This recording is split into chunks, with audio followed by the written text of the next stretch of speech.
హల్లెలూయా. అపొస్తలుడైన పౌలు తెస్సలోనిక సంఘానికి రాసిన మొదటి పత్రిక 2వ అధ్యాయం 10వ వచనం నుండి 12వ వచనం వరకు ధ్యానం చేసుకుందాం.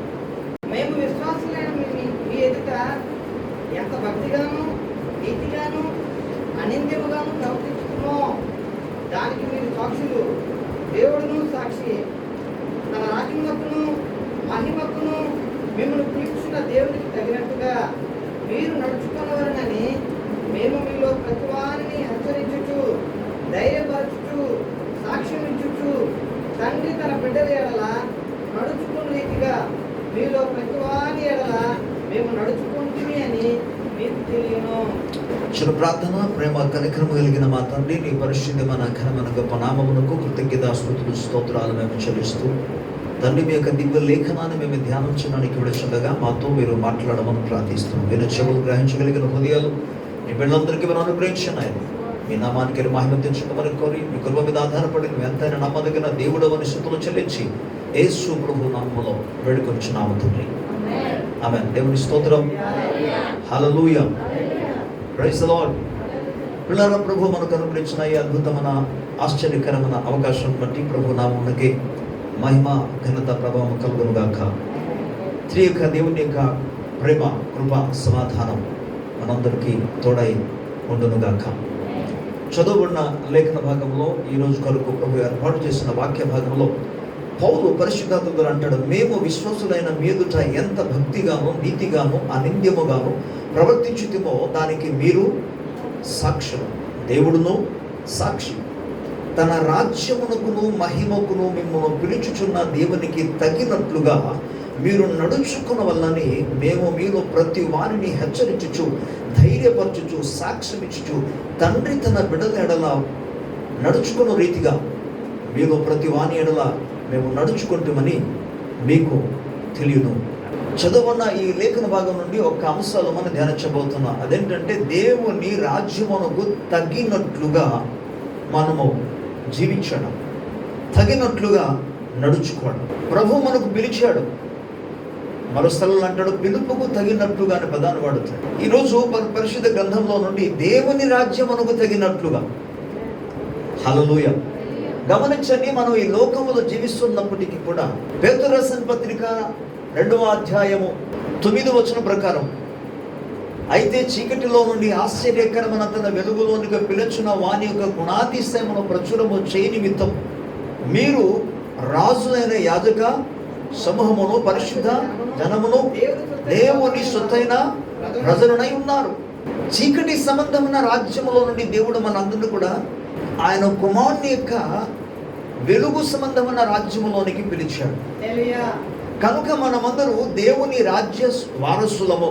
అందును బట్టి దేవుని వాక్యం ఉంటుందంటే పరిశుద్ధాత్ముడు ఏం జ్ఞాపకం చేసిన ఉదయకాల సమయంలో ఆ రాజ్యమునకు తగినట్లుగా. ప్రభుకు స్తోత్రం చెప్తారా? హల్లెలూయా. తన రాజ్యమునకును మహిమకు మిమ్మల్ని పిలుచున్న దేవునికి తగినట్టుగా, ఏ దేవుడైతే తన రాజ్యము కొరకు పిలిచాడో ఆ రాజ్యమునకు తగినట్లుగా, ఆ దేవునికి తగినట్లుగా, ఆ మహిమకు తగినట్లుగా మనలో ప్రతి ఒక్కరు కూడా ఎలా ఉండాలంట నడుచుకోవాలని మిమ్మల్ని హెచ్చరిస్తున్నానంటాడు. ఇప్పుడు సమయం ఎంత తీవ్రమన్నదో మీ అందరికీ తెలిసింది. ప్రభు ఒక దినము ఎంత సమీపంగా ఉన్నదో మనందరూ అనుభవపూర్వకంగా తెలుసుకుంటున్నాం. ఆయన రాకడ మాత్రం కాకుండా ఈ యొక్క యుగ సమాప్తి అనేది ఎంత దగ్గర ఉన్నదో మనమందరూ గమనిస్తూనే ఉన్నాం. ఇటువంటి సందర్భాల్లో విశ్వాసి పరిశుద్ధులు అనబడుతున్న యేసు రక్తం ద్వారా విమోచించబడిన ప్రజలు దేవుని రాజ్యమునకు తగినట్లుగా నడవవలసిన అవసరత ఉంది. ఓకే, దేవుని రాజ్యమునకు తగినట్టుగా నడుచుకోవాలి అనుకున్నప్పుడు మొదట దేవుని రాజ్యం అనగేంటి, దేవుని రాజ్యంలో ఉన్న నియమాలు ఏంటి, దేవుని రాజ్యంలో అసలు ఎలాగుంటారో వాటిని మనం నేర్చుకున్నప్పుడు, తెలుసుకున్నప్పుడు దానికి తగినట్టుగా నడుచుకోవడానికి అప్పుడు మనం ముందుకు కొనసాగగలం. ఓకే, దేవుని స్తోత్రం చెప్తాము గట్టిగా. హల్లెలూయా. సో మొదటి విషయం, ఎవరు దేవుని రాజ్యానికి పాత్రలు అంటే సింపుల్ ఆన్సర్ బైబిల్ గ్రంథంలో మనం చూడగలం ఏంటంటే, ఒకడు కొత్తగా జన్మిస్తేనే కానీ దేవుని రాజ్యమును చెప్పలేరు, చూడలేరు. ఒకడు నీటి మూలముగాను, 5వ వచనం, ఒకడు నీటి మూలముగాను ఆత్మ మూలముగాను జన్మిస్తేనే కానీ అతడు దేవుని రాజ్యములో ప్రవేశింపలేడండి. అంటే దేవుని రాజ్యమునకు తగినట్లుగా మనము నడుచుకోవాలనే పదానికి అర్థమేమనగా, ప్రతి ఒక్కరు కూడా యేసు రక్తము ద్వారా విమోచించబడి మహాటముగా ప్రపంచములో నేను దేవుని బిడ్డను అని చెప్పడానికి, నీతికి సాధనంగా జీవించినట్లుగా ప్రభువైన యేసుక్రీస్తు నామమును బట్టి నీళ్లలో బాప్తిస్మం తీసుకోవాలనేది మొదటిది. ఓకే, ఇదంతా ఈజీ, ఎందుకంటే నీటిలో మునిగిది సరిపోతుంది. అందుకే పాస్టర్ గారు చెప్పిన మాట ఎప్పుడు నాకు జ్ఞాపకం వస్తుంది ఏంటంటే, పొడిపాపి తడిపాపి. అంటే నీళ్ళలో మునుగుకు ముందు పొడిపాపిగా ఉన్నారు, నీళ్ళలో మునిగిన తర్వాత చెప్పాలి తడిపాపిగా మిగిలింది. అంటే నో డిఫరెన్స్ అన్నమాట, ఎటువంటి తేడాలు అసలు లేవు. ఇక్కడ ఏమంటాడంటే దేవుని రాజ్యమునకు తగినట్లుగా. పిల్లలు, దేవుని రాజ్యంలో అంటే ఎటువంటిది? దేవుని రాజ్యానికి ప్రవేశించగలిగిన వాడు ఎలాంటి వాడు అంటే, బాప్తిసం ఎవరికి ఇస్తారు? క్రొత్త జన్మ అనుభవంలోనికి వచ్చిన వాడు. అంటే నీవు నూతన జన్మ అనుభవంలోనికి వచ్చిన తర్వాత ఆ నూతన జన్మ అనుభవములో నడుచుకోవాలి. అది దేవుని రాజ్యం మనకు తగినట్టుగా. దేవుని స్తోత్రం. దాన్ని మరో విధంగా చెప్పాలంటే మార్పు చెందినవాడే ఉండాలి. అపొస్తలుల కార్యము 2వ అధ్యాయంలో 37-38 వచనాల్లో మాట్లాడుతూ వారు వచ్చి అడుగుతారు, అయ్యలారా రక్షణ అసలు మమ్మల్ని ఏం చేయమంటాం అని అంటే, పేతురు అంటాడు, మీరు ప్రభువైన యేసుక్రీస్తు నామమున విశ్వాసం ఉంచి బాప్తిసము మారుమనసు పొంది బాప్తిసం పొందండి, అప్పుడు మీరు పరిశుద్ధాత్మ అనే వరమును పొందుతారు. ఈ వరము మీకును మీ పిల్లలకును దురస్తులందరికీ అనుగ్రహింపబడింది అంటాడు. దేవుని స్తోత్రం. కాబట్టి మార్పు చెందిన వారుగా జీవించడమే ఆయన రాజ్యమునకు తగినట్లుగా మనం నడుచుకోవడం. స్తోత్రం. మారు మనసు తగిన ఫలము. అందుకే అంటాడు, మరలా అంటాడు, మన మత్తయి సువార్తలో మనం చదువుకుంటే 7-8 వచ్చిన తెలుగు బైబిల్లో కలిసి ఉంటుంది. చివరి భాగంలో 7వ వచనం చివరి భాగంలో అని అంటాడు, 8వ వచనంలో ప్రత్యేకంగా అంటాడు, మారు మనసునకు తగిన ఫలము ఫలించును. వీళ్ళైనా మనలో చాలా మంది మారు మనసు పొందుతున్నారు, మనస్సును మార్చుకుంటున్నారు. కానీ గమనించాలి, మార్చుకున్న మనసుకు తగినట్టుగా ఎవరు ఫలించటం లేదు, ఎవరు నడవటం లేదు.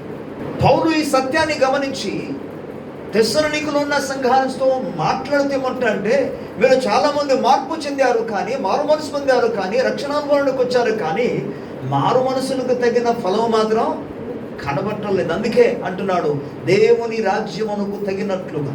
అంటే మార్పు చెందిన జీవితం అని అర్థం. ప్రభు స్తోత్రం చెప్తారా? హల్లెలూయా. అవి కాకుండా మనం ఎన్నిసార్లు ప్రభు మందిరానికి వెళ్ళిన ప్రయోజనం లేదు.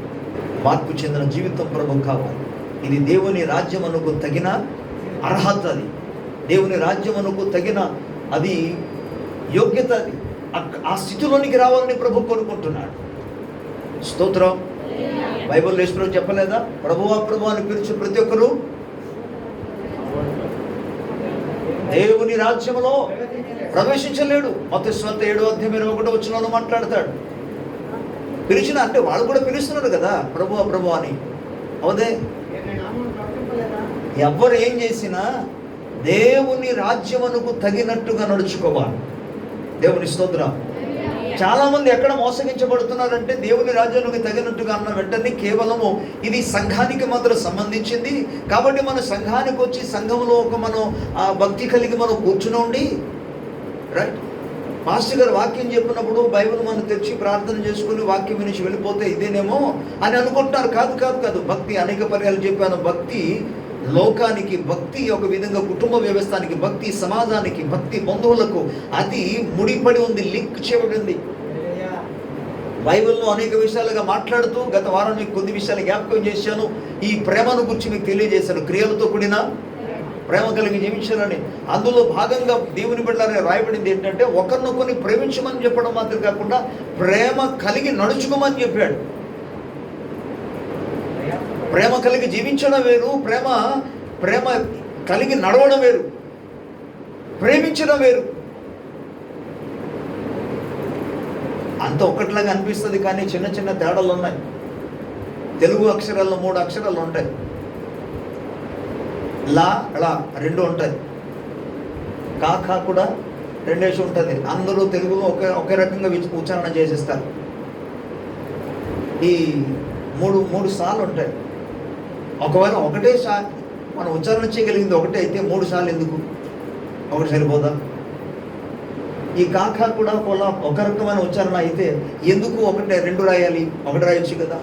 అలాగే ప్రేమలో నడుచుకోవడం అనేది, ప్రేమలో నిలిచుండడం అనేది, ప్రేమ కలిగి జీవించమని చెప్పింది చిన్న చిన్న తేడా లేకపోతే ఎందుకు అవన్నీ వేస్తారు? ఎందుకు ఆ విధంగా రాస్తారు?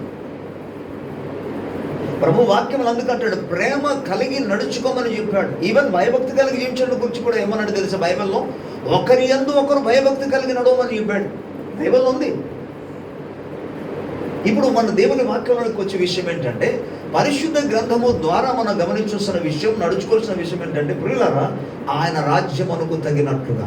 అదే ఆయన రాజ్యం అంటే ఏంటి? మార్పు చెందిన జీవితం. ఆయన రాజ్యం అంటే ఏంటి? మారు మనసు పొంది బాప్తిసం పొందిన జీవితం. దేవుని స్తోత్రం.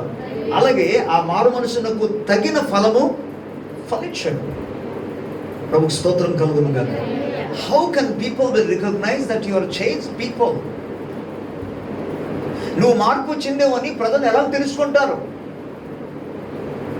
ఎలా తెలుసా? నీ ప్రవర్తన ద్వారా, నీ క్రియల ద్వారా. అందుకే నేను చెప్పాను, మరలా చెప్తున్నాను, ఇంకా చెప్తూనే ఉంటాను. నేను బ్రతుకున్నంత కాలం కూడా చెప్తూనే ఉంటాను. చర్చికి వచ్చేస్తే అది మార్పు చెందిన జీవితం అని అర్థము కాదు. మార్పు జీవితం అనేది ఎక్కడ ఉండాలి? క్రియల్లో ఉండాలి. ఆ క్రియ ఎక్కడ కనబడుతుంది? చర్చిలో మాత్రం కాదు కదా. చర్చిలో మనం వచ్చి కూర్చొని చూస్తే 1 గంటన్నర, 2 గంటలు, 3 గంటల కంటే ఎక్కువ కాదు. మీకు క్రియలంతా కనబడుతుంది ఎక్కడంటే సమాజంలో. అక్కడ మార్పు రావాలని ప్రభు కోరుకుంటారు. అందుకే పేతురు రాసిన పత్రికలు కూడా రాస్తేమంటారంటే, మీ ప్రవర్తన చూచి మీ మీద నిందారోపణ చేసిన వాళ్ళందరూ కూడా ఏమవ్వాలట? వారు నోరు మోసుకున్నట్లుగా. హల్లెలూయా. గట్టిగా ప్రభుకు స్తోత్రం చెప్పాలి.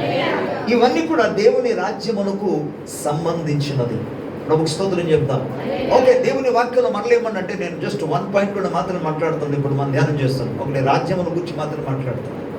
ఓకే, సో అందులో రోమీయులకు రాసిన పత్రిక 14:17 ఏమంటే, దేవుని రాజ్యం అంటే అన్నపానములు కావు, భోజనాలు కావు, విందులు కాదు, నీతియు సమాధానమును. ఇక్కడ దేవుని రాజ్యం అనగా ఏంటో చెప్తున్నాడు. అది తెలుసుకుంటే కదా ఆయన రాజ్యానికి తగినట్టుగా మనం నడుచుకోగలం. కనుక ఇక్కడ ఏమన్నాడంటే, దేవుని రాజ్యం అంటే ఏంటి?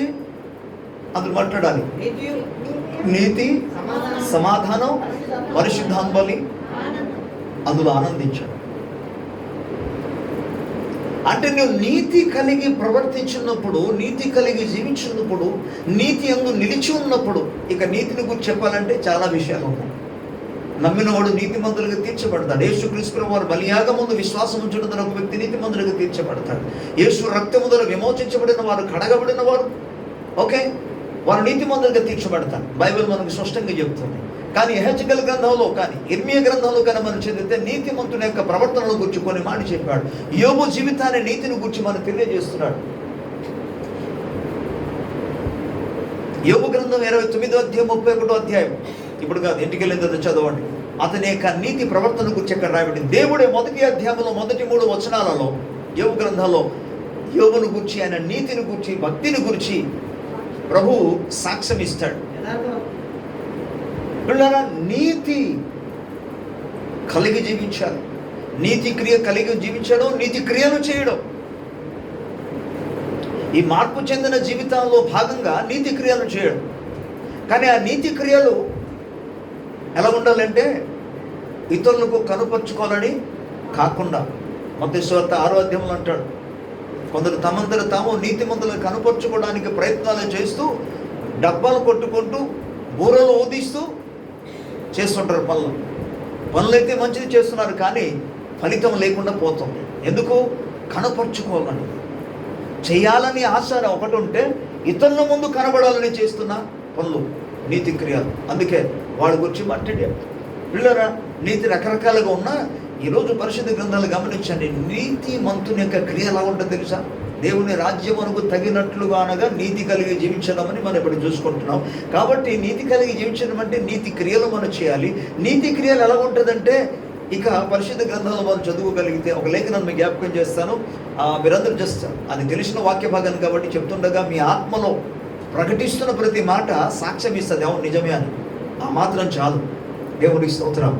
అది మత్తయి సువార్త 25 అధ్యాయంలో మనకు కనబడుతుంది. 34 వచనం నుండి చదువుకుంటే ప్రభు అంటాడు, అక్కడ రాజు అంటాడు, నీతిమంతులారా, నా తండ్రి చేత ఆశీర్వదించబడిన వారులారా. గొర్రెలు నీతిమంతులు తండ్రి చేత ఆశీర్వదించబడి. ఎవరు ఈ నీతిమంతులు, ఎవరు ఆశీర్వదించబడిన వారు, ఎవరు గొర్రెలు అంటే బైబిల్లో స్పష్టంగా అక్కడ అంటాడు, నేను ఆకలిగా ఉండగా, నేను దప్పికొని ఉండగా, దాహంగా ఉండగా నా దాహం తీర్చాను, నేను దిగంబరిగా ఉండగా నాకు వస్త్రం ఇచ్చాను, నేను రోగినే ఉండగా నన్ను చూడడానికి వచ్చాను, నేను చెరసాలలో ఉండగా నన్ను దర్శించడానికి వచ్చారు, నేను పరదేశి నేను ఉండగా నన్ను మీరు చేర్చుకున్నాను. ఇది ఎవరి క్రియలు? నీతిమంతుల యొక్క క్రియ. స్తోత్ర, హల్లెలూయా. దేవుని వాక్యం అందుకే మనకు జ్ఞాపకం చేసే విషయం ఏంటంటే, ఆయన రాజ్యమునకు తగినట్లుగా అనగా నీతి కలిగి జీవించు. దుర్నీతి మూలంగా వచ్చిన లాభమును మనం తిరస్కరించాం. చెడుతనమును విసర్జించాలి. నా దాసుడు, నా సేవకుడైన యోబును గురించి చూసావా? అతడు యథార్థవంతుడును, న్యాయవంతుడును, నీతిమంతుడును, యెహోవాయందు భక్తి కలిగిన వాడును, చెడుతనమును విసర్జించువాడు. దేవుని స్తోత్రం, హల్లెలూయా. దుర్నీతి మూలముగా వచ్చిన దేనిని మీద ఆయన ఆధారపడలేదు, దేన్ని ఆశించలేదు, సమస్తాన్ని విసర్జించాడు. అందుకే ఆ విధంగా మనం చూసి మన పరిశుద్ధ గ్రంథంలో ఉన్న పాత నింద గ్రంథంలో, రాజుల గ్రంథంలో కనబడే ఒక ప్రవక్త అయిన ఏలియా పిల్లరా, తన గురించి బైబిల్ చెప్తుంది ఆయన నీతిమంతుడని కదా. ఎక్కడ చెప్తుంది? యాకోబు పత్రికలో మాట్లాడతాడు 5వ అధ్యాయంలో 16వ వచనం నుండి మనం చదువుకుంటే అక్కడ 15వ వచనం నుండి అంటాడు, నీతిమంతుని యొక్క ప్రార్థన బహు బలము గలదై మనఃపూర్వకముగా ఉంటుంది అని చెప్పాడు. ఆ తర్వాత మనం చదివితే ఏలియా అని పదాన్ని వాడాడు. అంటే ఏలియా ఎవరు? అతడు ఒక నీతిమంతుడు. దుర్నీతి మూలముగా కలిగిన ఎటువంటి లాభాన్ని ఆయన ఆశించలేదు. లేకపోతే అహాబు దగ్గర, యజబెల్ రాణి దగ్గర ఆయన కొట్టేసి వాడు. అసలు ఎంత కావాలన్నా అంత గిఫ్ట్ దొరికి ఉండేది, కానీ ఆశించాడా? నో, ఆయన ఆశించే వ్యక్తి కాదు. దైవ వాక్యమును, దైవ చిత్తాన్ని, దేవుని వాక్యము, దేవుని సంకల్పము, దేవుని యొక్క ఉద్దేశం, దేవుని యొక్క ప్రణాళిక, దేవుని యొక్క లేఖనాలు, ఈ దేవుని చిత్తం ఏమి చెప్పుచున్నదో దాని ప్రకారముగా, ధర్మశాస్త్ర ప్రకారంగా నడిచాడే తప్ప ఆయన దానికి వ్యతిరేకముగా నడిచి ఏరే విధముగా లాభమును సంపాదించుకోవడానికి లేదా ధనాన్ని సంపాదించుకోవడానికి ఆయన ఏమాత్రం ముందుకు వచ్చిన వ్యక్తి కాదు, ఇష్టపడిన వ్యక్తి కాడు. దేవుని స్తోత్రం. ప్రభు బిడ్డలైన మనము కూడా నేటి దినాలనే సంఘం, ఎందుకంటే నీతిమంతులు మాత్రము దేవుని రాజ్యంలో ప్రవేశిస్తారు. మీకు ఒక విషయం తెలుసా? You are unfit for the kingdom of God. దేవుని రాజ్యము కొరకు నీవైనా నేనైనా మనం అందరూ కూడా అనర్హులు, అయోగ్యులం. అసలు దేవుడు కృపచేత యేసు రక్తమును బట్టి మనల్ని నీతిమంతులుగా తీర్చాడు. అర్హత లేని వాడికి నీతి అనేది దేవుడు ఇచ్చాడంటే మనం ఆ నీతి ఎంత గట్టిగా అసలు డబ్బుతో కొన్నా నీకు దొరకదు, నీకు తెలుసా? అందుకంటాడు అమూల్యమైన రక్షణ అంటాడు, అమూల్యమైన విశ్వాసం అని పదం వాడాడు. అమూల్యమైన విశ్వాసము, అమూల్యమైన రక్షణ, గొప్ప రక్షణ ప్రభు అనుగ్రహించాడు. అందుకంటాడు యోగ్యత లేని వారికి దేవుడు ఇచ్చాడు కాబట్టి మొదటిది మనం కృతజ్ఞత కలిగి ఉండాలి, రెండోదిగా దానికి తగినట్లుగా మనం నడుచుకోవాలి. దేవుని స్తోత్రం, హల్లెలూయా, ప్రైజ్ ది లార్డ్. ఒకసారి క్రొత్త నిబంధనలో కూడా కొంతమంది నీతి కలిగి జీవించారు. పరిసయ్యులు, శాస్త్రులు, సదుకాయులు కూడా నీతి కలిగి జీవించారు. వారి నీతిని గురించి కూడా బైబిల్ మనకేమంటుందో ఒకసారి చూద్దాం. ఓకే, మత్తయి సువార్త 5వ అధ్యాయం 20వ వచనం. మత్తయి 5:20 వచనం. శాస్త్రుల నీతి కంటేను పరిసయ్యుల నీతి కంటేను మీ నీతి అధికము కాని ఎడల మీరు పరలోక రాజ్యములో ప్రవేశించరని మీతో చెప్పుచున్నాను అన్నాడు. దేవుని స్తోత్రం. పిల్లల, శాస్త్రుల నీతి కంటేను పరిసయ్యుల నీతి కంటేను మీ నీతి అధికము కాని ఎడల అంటే వాళ్ళు నీతి కలిగి జీవిస్తున్నట్ట జీవించలేనట్ట? వారు నీతి కలిగి జీవిస్తున్నారని అర్థం. మరి నీతి కలిగి జీవిస్తే బైబిల్ గ్రంథంలో యేసు ప్రభువు స్వయంగానే చెప్పిన మాట ఏంటంటే వారి నీతి కంటే మీ నీతి అధికము కాని ఎడల. ఇప్పుడు దేని గురించి ధ్యానం చేస్తున్నాము? దేవుని రాజ్యమునకు తగినట్లుగా. అంటే దేవుని రాజ్యమునకు అనగా మార్పు చెందిన జీవితము, మారు మనసు పొంది ప్రభు నామములో బాప్తిస్మం పొందుకున్న జీవితం, దానికి అనుగుణ్యంగా నడుచుకోవాలని. అదేవిధంగా దేవుని రాజ్యం అనగా నీతి కనుక నీతి కలిగి జీవించాలని, నీతిలో నడవాలని, నీతి అందు నిలిచి ఉండాలని ప్రభు వాక్యం మనకు తెలియజేస్తుంది. ఇప్పుడు మళ్ళా నీతిని గురించి మాట్లాడుతూ ఏమంటాడంటే, పరిచయుల నీతి కంటేను శాస్త్రుల నీతి కంటేను మీ నీతి అధికము కాని ఎడల. వారి నీతి ఏంటి? వారు కలిగి ఉన్న నీతి ఏంటి? బైబిల్ గ్రంథంలో మనకు స్పష్టంగా చెబుతుంది. వారు ఏం చేస్తారు? ఓకే, లూకాసు వార్త 18వ అధ్యాయంలో 11వ వచనం మనం చదువుతాం. పరిసయ్యుడు వెళ్ళాడు, మందిరానికి వెళ్ళాడు, మందిరంకి వెళ్ళి ప్రార్థన చేస్తున్నాడు. ఓ గొప్ప ధైర్యముగా 2 చేతులు పైకెత్తాడు. ఆ పుట్టిపీటి వైపు ఆయన తన చేతులు చాపి తలలెత్తి గట్టిగా ప్రార్థన చేస్తున్నాడు సంతోషంగా. ప్రభువా, నేను చోరీ అయినను, అంటే దొంగ అయినను, అన్యాయస్తుడైనను, వ్యభిచారులైనను, ఇతరుల మనుషులు ఇంకా లోకంలో ఎవరున్నా ఇతరుల వల్ల నేను కాకుండా, చివరికి ఇదిగో ప్రభు ఇక్కడ ఉన్నాడు, ఈయన వంటి వాడు కూడా కాకుండా ఉన్నందుకు నీకు కృతజ్ఞతాస్తుతులు అన్నాడు. అతడు చేసిన ప్రార్థనలో తప్పు లేదు. మీకు తెలుసా? తన ఉద్దేశంలో తప్పు ఉంది, కానీ ఆయన పలికిన పదాలు మాత్రం తప్పులే. ఎందుకు? వినండి, దేవుని సన్నిధానికి వచ్చి ఒక వ్యక్తి ప్రభువా నేను బలహీనుడను ప్రభువా, నేను పాపినని ఒప్పుకోవాలి తప్ప, అటువంటి సందర్భాల్లో ఆయన ఏమంటున్నాడు? నేను చోరీనైనాను, అన్యాయస్తుడైనాను, వ్యభిచారైనా సరే ఇతర మనుషుల వల్లే కాకుండా, చివరికి ఈ సుంకరి వల్లే కాకుండా అని ఆయన దేవుని దగ్గరికి వచ్చి మాట్లాడుతున్నాడంటే ఆ విధంగా నడవకుండా చెప్పడానికి అంత ధైర్యం వచ్చిందా తనకి? కాబట్టి ఆయన చెప్తున్నది వాస్తవమే, కానీ తన ఉద్దేశం వేరు. చెప్తున్నది వాస్తవమే, కానీ ఇతరులతో సరిపోల్చుకొని మాట్లాడుతున్నాడు. ప్రభువా, నన్ను కాపాడావు, దొంగలించకుండా కాపాడావు, తప్పు చేయకుండా నన్ను కాపాడావు, పాపము చేయకుండా నన్ను కాపాడావు అని దేవుని స్తుతించడంలో తప్పేమీ లేదు. కానీ వారులాగా నేను పాపం చేయకుండా, వారిలాగా దొంగతనం చేయకుండా, ఫలానా వ్యక్తిలాగా నేను అబద్ధం చెప్పకుండా అనేది రాకూడదు. వాళ్ళతో సరిపోల్చకుండా నువ్వు వ్యక్తిగతంగా ప్రభుని కాపాడిన విధానం బట్టి దేవుని నువ్వు కృతజ్ఞత స్తుతులు చెల్లించవచ్చు. ఓకే, పాయింట్ ఇక్కడ మనం వచ్చేద్దాం. మనం అవన్నీ వివరించిన టైం లేదు కాబట్టి. ప్రియులారా, గమనించండి, వాడు చేస్తున్న పని మనం చూడాలి. వాడు చెప్తున్న మాట, వాడు ఈ విధంగా జీవించి ధర్మశాస్త్రాన్ని అనుసరించి నడుస్తున్నాడు. ఆయన ఇంకేం చేస్తున్నారట?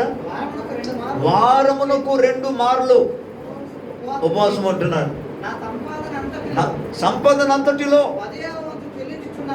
అబ్బా చూడండి, తనకు కలిగిన సంపదన అంతటిలో ఏ కోణములో, అది పొలం కావచ్చు, పశువులు కావచ్చు, ఇంకా వ్యాపారం కావచ్చు, ఎక్కడి నుండి కావచ్చు, సంపదన అంతటిలో సామెతల గ్రంథం 3వ అధ్యాయంలో చెప్పినట్టుగా బహుశా 10వ వచనం అనుకుంటాను, నీ రాబడి అంతటిలో యెహోవాను ఘనపరచమని అంటాడు.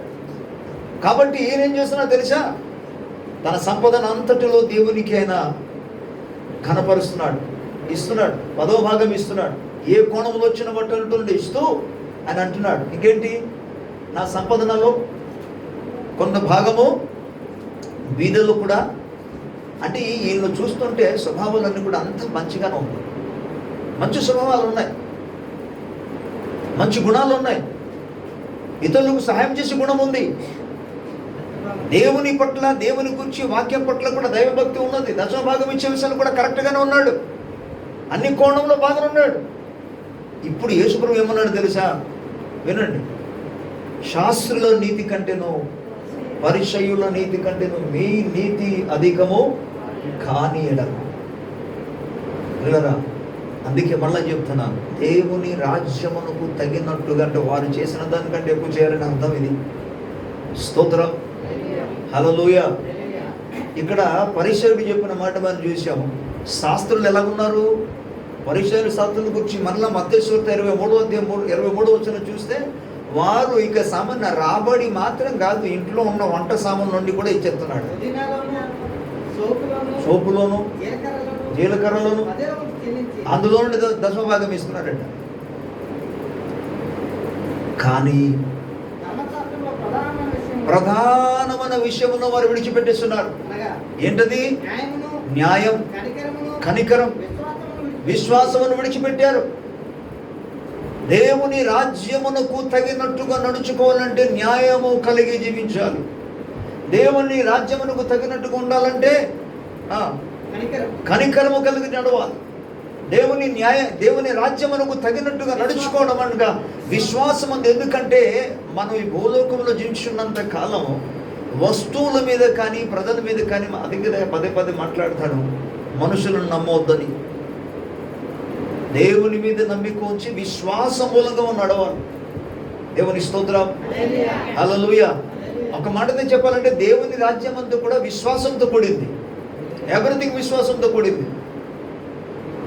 సమస్తం విశ్వాసం ద్వారానే దేవుడు సమస్తం కలుగ చేశాడు.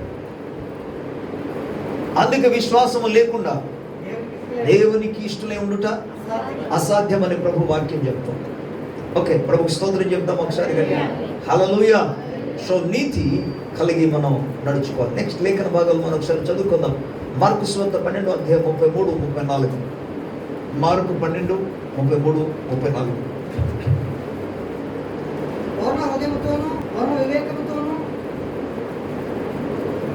పూర్ణ బలముతోను ఆయన ప్రేమించుటయు, ఒకడు కన్నువల తన పొరుగువాని ప్రేమించుటయు సర్వాంగ హోమములన్నిటికంటేను బలుల కంటేను అధికమని ఆయనతో చెప్పారు. అతడు వివేకముగా ఉత్తరం ఇచ్చినని యేసు గ్రహించి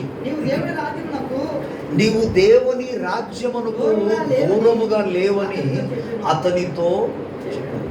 ఇక్కడ ఒక యవనస్తుడు వచ్చాడు, ఒక శాస్త్రి వచ్చాడు. యేసు ప్రభువును ప్రశ్న అడిగా. యేసు ప్రభుని అడిగే స్థితికి వచ్చాడు. చూడండి ఏమంటున్నాడు తెలుసా? అన్ని తెలిసి ఉండి కూడా, అయ్యా ఆజ్ఞలలో ప్రధానమైన ఆజ్ఞ ఏది అంటే యేసు ప్రభు చెప్పాడు. ఏది ప్రధానమైన ఆజ్ఞ అవన్నీ కూడా ప్రభు చెప్పాడు. నీ దేవుడు యెహోవా అద్వితీయ దేవుడు కనుక ఆయన మాత్రం నువ్వు ప్రేమించాలి, అలాగే నిన్ను వల్ల నీ పొరుగువాడిని ప్రేమించాలి అని ధర్మశాస్త్రం ఏమి రాబడిందో మీకు తెలియదా అని యేసు ప్రభు చెప్పిన తర్వాత, అవునయ్యా నువ్వు చెప్పింది కరెక్ట్ అంటూ మరలా జవాబిస్తూ ఈయన ఈ శాస్త్రం ఏమంటున్నాడంటే, బలిలు అర్పించడం కంటే, బలి అర్పణ ఇవ్వటం కంటే, హోమము అర్పించడం కంటే కనికరమే శ్రేష్టము అని మాట్లాడాడు ఈయన. అవును నిజమే, మీరు చెప్పినట్టుగా అదే కరెక్ట్ అని చెప్పి మాట్లాడితే అప్పుడు యేసుప్రభు చివరికి ఏమంటాడంటే, నీవు దేవుని రాజ్యమునకు దూరముగా లేవు అంటే దగ్గరలో ఉన్నావు అని అర్థం.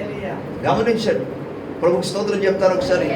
ఇందులో మనం నేర్చుకోవాల్సిన విషయం ఏంటంటే, ఆయన దేవుని రాజ్యమునకు దగ్గర ఉన్నాడు కానీ ప్రవేశించడానికి మాత్రం హలో అంటే ఏ వ్యక్తి అయితే దేవుని గూర్చిన సంఘటన ఎరిగి ఉన్నాడో, దేవుని గూర్చి విని ఉన్నాడో, ధర్మశాస్త్రమందు కూడా చదివి ఉన్నాడో, తెలుసుకొని ఉన్నాడో, వారందరూ కూడా దేవుని రాజ్యానికి దగ్గరకు వచ్చాడు కానీ ప్రవేశించడానికి మాత్రం అవకాశం లేదు.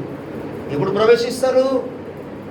గమనించండి, ప్రపంచము తలకిందలైపోయిన యేసే మార్గము, నా ద్వారాను తప్ప. అందుకే నువ్వు దగ్గరికి వచ్చావన్నాడు.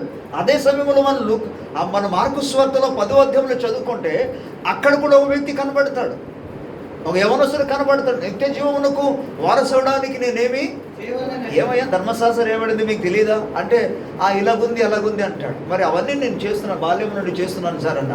ఓకే మంచిది, వెళ్ళిపోతాడా? పరలోక రాజ్యం వచ్చేస్తాడా? దేవరాజ్యంలో ప్రవేశిస్తాడా? అక్కడేమో ఆజ్ఞలని పాటిస్తున్నాడు అన్నాడు. పాటిస్తున్న వ్యక్తితో ఏమన్నాడండి యేసు ప్రభు, నీకున్నదంతా అమ్మి బీదలకు పంచిపెట్టి నన్ను అంటే నీ యేసే మార్గం కాబట్టి యేసు ప్రభువును వెంబడిస్తేనే దేవుని రాజ్యం. ఇక్కడ ఈ వ్యక్తి మనం చూస్తే ఈ శాస్త్రి దగ్గరకు వచ్చి ఉన్నాడు. అందుకే నాకు బైబిల్ బాగా తెలుసండి. మీకేం తెలుసు? మీకంటే ఎక్కువగా సాతానికి ఎక్కువ తెలుసు. నాకు బైబిల్ తెలుసు అంటే కుదరదు. బైబిల్లో ఉన్న లేఖన ప్రకారం ఇప్పుడు మన వాక్యం ధ్యానం చేస్తున్నాం. అదే దేవుని రాజ్యమునకు తగినట్లుగా మనం నడుచుకోవాలి. స్తోత్రం. తెలుసండి, నేను విన్నానండి, నేను చదివానండి. నువ్వు చదివినా, నువ్వు విన్నా, నీకు తెలిసి ఉన్నా, అది చాలా బాగుందని చెప్పినా అంతవరకు ఎందుకు? అక్కడ ధర్మశాస్త్ర ఉపదేశకుడు యోహాను సువార్త 3వ అధ్యాయంలో ధర్మశాస్త్ర ఉపదేశకుడు నికోదేమో యేసు ప్రభువుతో ఏమంటున్నాడు? అయ్యా, నిన్ను గురించి నేను తెలుసుకున్నాను. అయ్యా, ఎవరు తెలుసుకున్నా తెలుసుకోకపోయినా నువ్వు నిజముగా పరలోకం నుండి వచ్చిన బోధకుడు నీవు. అంతేకాదు, రెండో విషయం నేను తెలుసుకున్నాను. ఏంటి? దేవుడు నీకు తోడే ఉంటేనే కానీ ఇటువంటి అద్భుతాలు మహత్కార్యములు ఎవరు తెలుసుకున్నావా? ఓకేలే, మంచిదే అన్నాడు యేసు ప్రభు. సరే, నాకు వచ్చి నువ్వు తెలుసుకోవడం కాదు, నీవు దేవుని రాజ్యంలో ప్రవేశించాలంటే కొత్తగా జన్మించావు. ఇక్కడ యేసు ప్రభు ఈ శాస్త్రితో కూడా పలుకుతున్నమాట అదే. నువ్వు దేవుని రాజ్యమునకు దూరంగా లేవయ్యా, దగ్గర ఉన్నావు. ఇంకా నువ్వు ప్రవేశించాలంటే ఏం చేయాలి? నన్ను వెంబడించు. ఆజ్ఞలన్నీ కూడా పాటిస్తున్నావు, ఆజ్ఞల గురించి తెలుసు, కానీ నన్ను వెంబడించు. ప్రియులారా, ఈరోజు వాక్య ధ్యానాన్ని మనం అర్థం చేసుకోవాలి. ఏంటంటే ఆయన రాజ్యమునకు తగినట్లుగా, మనకు తగినట్లు కాదు, మనకు నచ్చినట్టుగా కాదు. అందుకే బైబిల్లో ప్రార్థన చేద్దామని బోడు మంది వచ్చేస్తారు. కానీ యేసు ప్రభు ఏమన్నాడు తెలుసా? యెహోవా దేవుడు ఏమన్నాడు తెలుసా? తండ్రి అయిన దేవుడు ఏమన్నాడు తెలుసా? తగినవాడు. ప్రార్థన చేసిన ప్రతి ఒక్కరు కాదు, తగిన వాడు కలడేమో. సొదొమ గొమొర్రా గురించి కావచ్చు, అక్కడ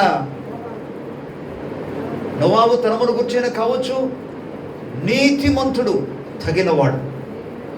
దేవుని స్తోత్రం.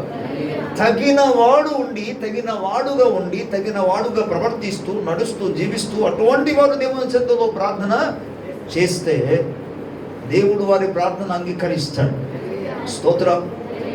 అందుకే నీతిమంతుల ప్రార్థన బయట బలము గలదని చెప్పాడు. సామెతల గ్రంథం చేస్తే నీతిమంతుల ప్రార్థన పట్ల యెహోవా అతని యొక్క చెవిని పెడతాడట, చెవి ఒగ్గుతాడు నీతిమంతుల ప్రార్థన. స్తోత్రం. నీకు నచ్చినట్లుగా ఎంత చెప్పినా వినకుండా నీకు నచ్చినట్లుగానే నువ్వు ప్రవర్తిస్తావంటే నువ్వు దేవుని రాజ్యానికి అనుకూలంగా ప్రవర్తించడం లేదు, నడవటం లేదు, తగినట్టుగా నువ్వు జీవించటం లేదు. మీకు విషయం తెలుసా? ఎప్పుడు మునుపు ఎన్నడూ జరగని రీతిలో డెత్ రేట్ అనేది చాలా పెరిగిపోయింది. ఇప్పుడు మరణము యొక్క రేట్ చాలా పెరిగిపోయింది. మీకు తెలుసా? గత కాలాలు, గత సంవత్సరాలు జరిగిన మరణాల కంటే ఇప్పుడు జరుగుతున్న మరణాలు ర్యాపిడ్గా జరుగుతుంది.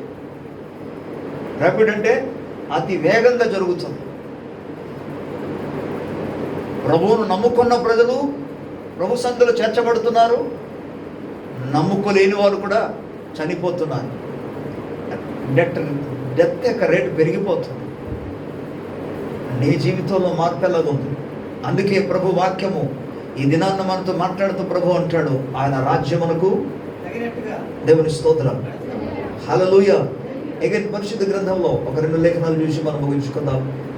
మత్తయి సువార్త 18వ అధ్యాయం 3-4 వచనం.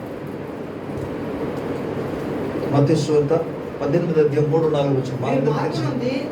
మీరు మార్పు నొంది బిడ్డల వంటి వారైతేనే గాని పరలోక రాజ్యములో ప్రవేశింపరని దేవుని స్తోత్రం కలుగును గాక.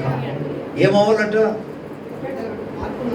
గత కాలంలో చెప్పాను, బిడ్డల్లాగా మారిపోవాలి, మార్పు నొంది.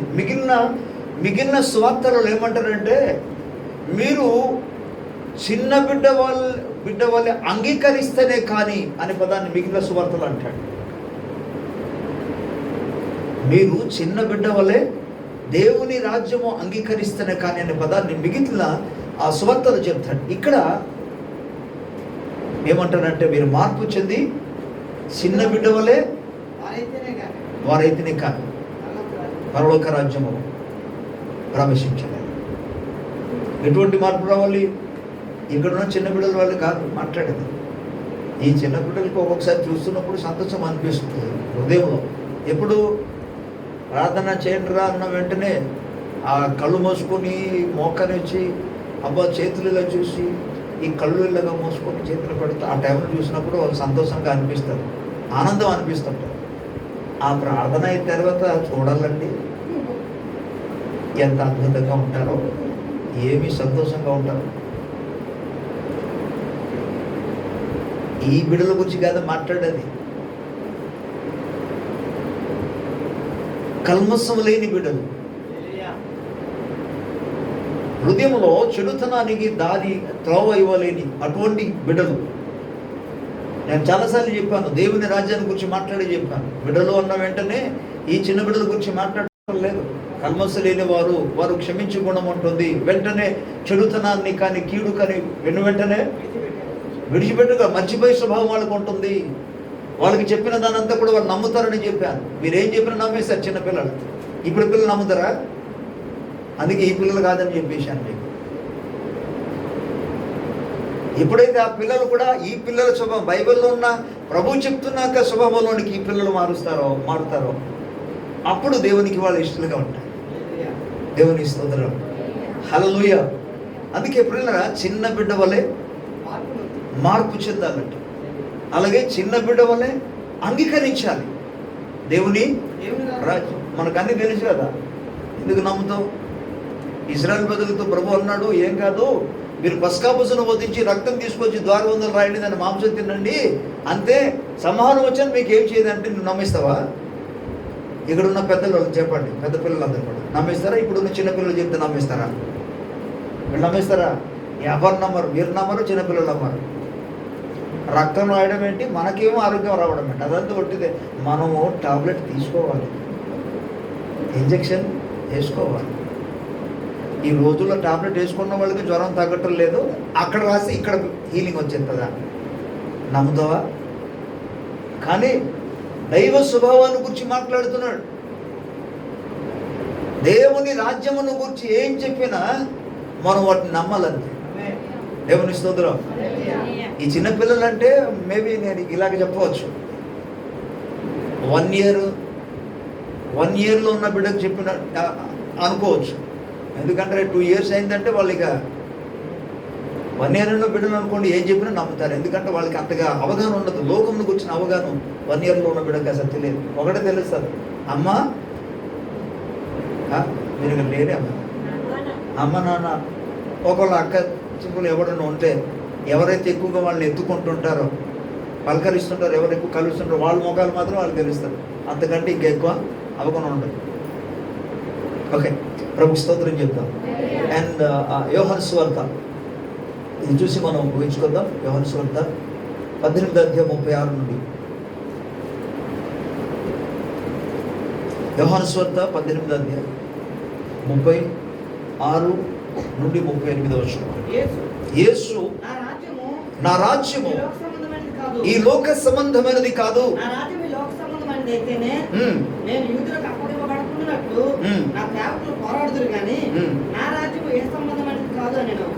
దేవుని స్తోత్రం చెప్దామా?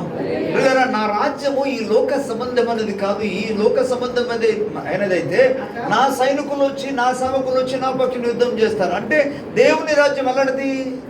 ఇక్కడ చూడాలి అందరూ. దేవుని రాజ్యం ఎలాంటిది? బాహ్యకంగా మనుషులతో పోరాడినది కాదు. బాహ్యకంగా కనబడుతున్న వాటితో మనం పోరాడినది దేవుని రాజ్యము కాదు. అది ఆత్మ సంబంధమైనది. కనుక ఒకవేళ పోరాడినా ఏ పోరాటం పోరాడాలి? దాని గురించి పౌలు పరిశుద్ధాత్మ ద్వారా మాట్లాడుతూ ఎఫెసీ పత్రికలో అంటాడు, సర్వంగ కవచం 6వ అధ్యాయం 12వ నుండి 10వ నుండి అంటాడు, దేవుడిచ్చే సర్వంగ కవచమును మీరు ధరించుకున్నట్టు అంటాడు. దేవుని స్తోత్రం. ఎందుకనగా మనం పోరాడుతున్నది రక్తమాంసములతో కాదు, శరీరులతో కాదు, కానీ ప్రధానులతోనూ, అధికారులతోనూ, అధిపతులతోనూ, ఆకాశ మండలములో ఉన్న దురాత్మ సమూహములతోనూ, ప్రస్తుతలో ఉన్న అంధకార సంబంధము లోకనాథులతో మనం పోరాడుచున్నాం. మళ్ళా కొరింథీయులకు రాసిన పత్రిక 2వ పత్రికలో ప్రియులారా 10వ అధ్యాయం 4వ వచనంలో మాట్లాడుతూ ఏమంటాడంటే అని అంటాడు, ఈ యొక్క పోరాటం మనుషులతో కాదని పదాన్ని ఎక్కడ కూడా వాడాడు. శరీర సంబంధమైనది కాదు, కానీ దేవుని ఎదుట దుర్గములను పడద్రోయజాలనంత బలము కలిగినది అంటాడు. ప్రతి వితర్కమును, దేవుని జ్ఞానానికి అడ్డగించుచున్న ఆటంకములను పడద్రోలని అన్నాడు. ఇది ఆత్మ సంబంధమైన పోరాటం. ఫస్ట్ మనం గమనించాలి, దేవుని రాజ్యమునకు అనుకూలంగా నడుచుకోవాలి. అందుకే ముందు ఎవడన్నా గొడవ చేసి వీడే చేశాడు గొడవ అని చెప్పి వాళ్ళ మీద పడతాం మనం. ఎవరేం చేసినా ఈయన మూలంగా జరిగిందని వాళ్ళ మీద మనం పెడతాం. ఎవరిది తప్పు జరిగింది వీడే చేశారు అనుకుంటాం. కానీ గమనించాలి, దేవుని రాజ్యమునకు అనుకూలముగా. ప్రభుకి స్తోత్రం చెప్తారా? దట్ మీన్స్ ఆత్మ సంబంధమైన పోరాటము. అందరూ చెప్పాలి, ఆత్మ సంబంధమైన పోరాటం మనం పోరాడాలి. హల్లెలూయా. ఓకే, అండ్ దెన్ తర్వాత కింద వచనానికి వెళ్తే యేసు ఏమంటాడంటే, అందుకు పిలాతు, ఓకే నన్ను కింద వచ్చిన 38 వచ్చిన పిలాతు, నీవు రాజువా అని ఆయన అడుగగా యేసు, నీవు అన్నట్టు నేను రాజునే. నువ్వు అన్నట్టు నేను రాజునే. సత్యమును గురించి సాక్ష్యమిచ్చుటకు అయితే సత్యమును గురించి సాక్ష్యం ఇచ్చుటకు నేను ఇందు నిమిత్తమే నీ లోకమునకు నేను వచ్చి తిని అన్నాడు. ప్రతి వాడును నా మాట వినును. ప్రభుకు స్తోత్రం చెప్తాం గట్టిగా. హల్లెలూయా. ప్రియులారా, దేవుని రాజ్యము సత్య సంబంధమైనది. దేవుని రాజ్యము సత్యముతో కూడినది, సత్యమై ఉన్నది. ఓకే, ప్రభుకు స్తోత్రం. కనుక సత్య సంబంధి అయిన ప్రతి ఒక్కడు కూడా నా మాట వినును, నా దగ్గరికి వస్తాడన్నాడు. సత్య సంబంధి కానివాడు నా మాట వినడు, నమ్మడు, నా దగ్గరికి రాడు. సో దేవుని రాజ్యమునకు తగినట్లుగా అనగా సత్యమును అనుసరించాలి, సత్యమందు నిలిచి ఉండాలి. దేవుని స్తోత్రం. సత్య ప్రవర్తన కలిగి జీవించాలి. దాని గురించి ఇంకొక విధంగా చెప్పాడు, సత్ప్రవర్తన అన్నాడు. వాటి గురించి రాబోదినాలు మనం ధ్యానించాలి.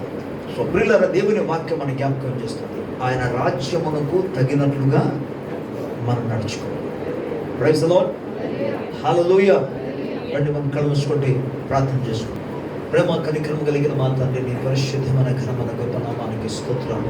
ఈ దినం ఇంతవరకు నన్ను మీ సన్నిధి మీ తోడు మాతో ఉంచారు, నీకు స్తుతులు ప్రభు. ఇదిగో ఈ వాక్యం ఉన్న ప్రతి ఒక్క హృదయంలో ప్రభా పరిశుద్ధాత్మ ద్వారా నాన్న మీరు నీరు కట్టి వాటిని ఫలింపచేసిన నీ రాజ్యమునకు తగినట్లుగా ప్రవర్తించున్నట్లు, నీ రాజ్యమునకు తగిన రీతులు నడుచుకున్నట్లు నాయన నీ ప్రజల హృదయంలో బలమైన కార్యములు జరిగించిన ప్రభువా మీరు సిద్ధపరిచి నడిపించి మహిమ పొందండి ప్రభువా. స్తోత్రం. అలాగే బలహీనులను బలపరచండి, నారుగున్న బిడ్డలను ప్రభువా మీరు తాకి దైవికమైన స్వస్థత కలుగజేయమని మేము ప్రార్థిస్తున్నాము నాయన. ఆదరణను, ధైర్యను, నిరీక్షణను నీ ప్రజలకు కలుగజేయండి ప్రభువా. ఆయన నీ ప్రజలు బయటికి వెళ్ళి లోపలికి వస్తుండగా నీ శిలువ రక్తము ద్వారానైనా హల్లెలూయా పస్కా పశువు రక్తము కంటే శ్రేష్టమైన దేవుని గొర్రెపిల్ల రక్తముతో ప్రతి ఒక్కరిని మీరు కప్పినైనా భద్రత మీరు అనుగ్రహించి నడిపించండి నాయన. ఇదిగోని విడలు నీ మహిమార్థం తీసుకొచ్చిన కానుకలు బట్టి నీ స్తోత్రాలు వందనాలు ప్రభువా. కానుకలు నీ మహిమార్థం వాడబడడానికి సహాయం అనుగ్రహించండి. ఇచ్చిన ప్రతి హస్తమును మీరు దీవించినైనా ఎటువంటి కొరతలు లేకుండా కృప చూపండి. మహిమ ఘనత ప్రభావాలు మీకు ఆరోపిస్తూ యేసు ప్రభు నామమును అడిగి పొందుచున్నాము తండ్రి. మన పరమ తండ్రి అన్న దేవుని యొక్క ప్రేమయు, మన రక్షకుడైన యేసుక్రీస్తు వారి కృపయు, పరిశుద్ధాత్మ దేవుని కన్నుని సహవాసము, సమాధానము, ఆదరణ మనకందరుకును సకల పరిశుద్ధులకు సదాకాలము తోడు ఉండి నడిపించును గాక. Amen. Amen. Praise the lord. Thank you all. God bless you. ప్రభువు దీవించును గాక.